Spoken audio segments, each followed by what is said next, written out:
On the occasion of the 60th anniversary of the end of Algerian War, sociologist Samia Shabani, the president of the Association of Progressive Pieds Noirs, recounts the links between Marseille and Algeria. Out of 800,000 inhabitants in Marseille, nearly 200 to 300,000 are concerned in one way or another with Algeria and the history of Algerian war, whether they're descendants of Algerian immigrants or Algerian-born French and what have you. So this constitutes in the city and in the urban narrative a considerable part of the history of Marseille. A republic school can bear the name of a hero, but not that of an executioner, many believe. Bugeaud, during his time, instituted a scorched ground policy aimed at making local population give up any form of resistance completely. We are currently in front of the Bugeaud School, the ex-Bugeaud School, in the 3rd district of Marseille. The name of the school and the eponymous street has given rise to numerous protests to rename the school, since it refers to Marshal Bugeaud, who participated in the conquest of Algeria, but who was also known for his absolutely infamous practices.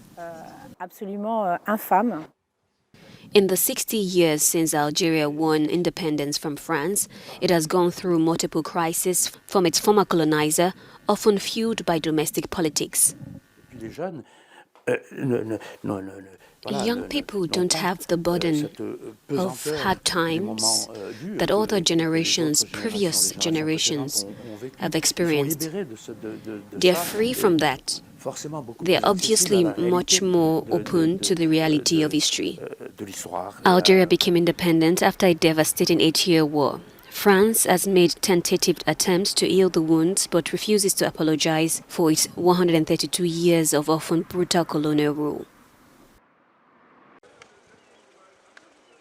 At first sight, water hyacinth may look beautiful and harmless, but don't get fooled, the plant originating from Southern America is one of the most invasive and noxious aquatic plants. Because of global warming, water hyacinth is spreading at a rapid pace. As it covers the surface of lakes and other streams in the Republic of Congo, it absorbs oxygen and prevents the reproduction of certain fish. Merveille Mavungu and his green tech teammates found a way to turn the invasive plant into an asset. Its absorbing capacity can help fight pollution. At first, there was a problem with hyacinth in my home village. In addition to that, there was also a problem in relation to our country. Congo is an oil-producing nation and a member of the OPEC. Today, the organization advocates for the preservation of the environment, so it seemed interesting to me to be able to think about the use of the absorption virtue of water hyacinth in the remediation of seas and lands. Some 500 kilograms of water hyacinth are harvested by Green Tech Africa's engineering team every day before it is transported to the factory to be transformed into absorbent products. Once water hyacinth is dried and turned into powdered twigs or oleophilic fibers, it is ready for use. The products are then shipped to Pointe-Noire, a hub in the local petroleum industry. Pointe-Noire is our biggest market indeed. It is true that in the beginning we were faced with the hesitation of several company directors, but today, since we've multiplied tests within different companies, we have the proof that our product is effective. To depollute is one of our main missions. In this process, we use green tech products because they enable us to clean up water in the zoo. Chris Nzandi and his Green Tech Africa team dream big. They hope to conquer the global market as they transform a botanical problem into an eco-friendly solution.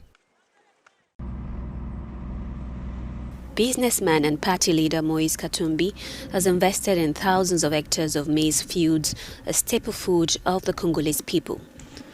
Katumbi maintains that it is possible to make the Democratic Republic of Congo the bread basket of Africa, but this requires awareness, determination, and also investment in human capital. He has invested $20 million in 15,000 hectares in Katanga.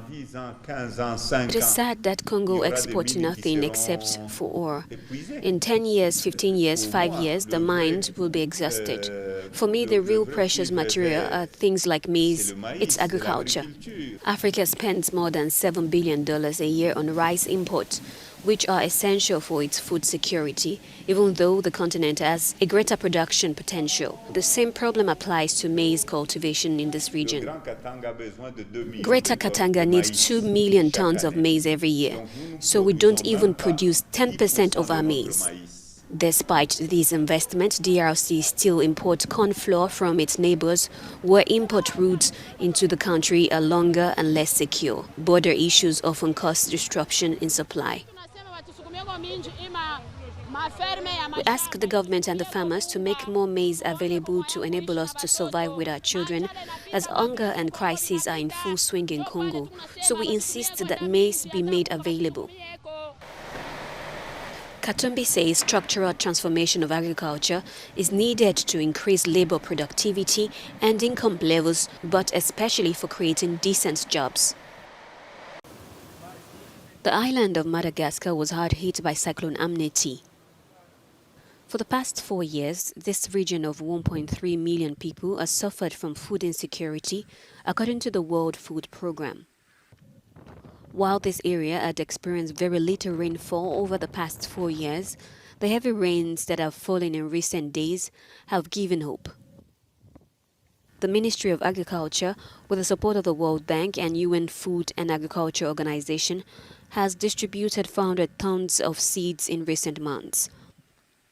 Some crops have been covered by water from the Mandara River, which has overflown into Anansi region, but the wetlands will allow villagers to replant new seeds. In early February, Madagascar saw Cyclone Batira kill at least 121 people and devastate crops. Protesters gathered outside the Russian embassy in Pretoria on Friday, calling on the South African government to stop economic cooperation with Russia following its invasion of Ukraine. Demonstrators held up posters and chanted slogans, and they called on nations to help put a stop to the Russia's attack on its neighbor. When the war breaks out, in Europe especially, there is a big chance it will turn into a world war, and that will devastate everybody, not just Ukraine, not just Russia, not just Europe. We are sad, we are upset, and we are very angry at Putin and at those people who should have but didn't stop him. My mom is living here. I called her, and during my phone call with her, I heard 2 explosions. During the call I was having with her.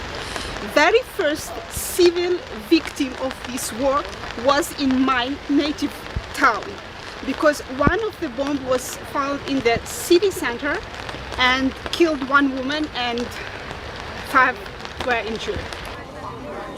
From London and New York to Beirut and Istanbul, demonstrators, some cloaked in Ukrainian flags, have come out in droves to show solidarity with Ukrainians.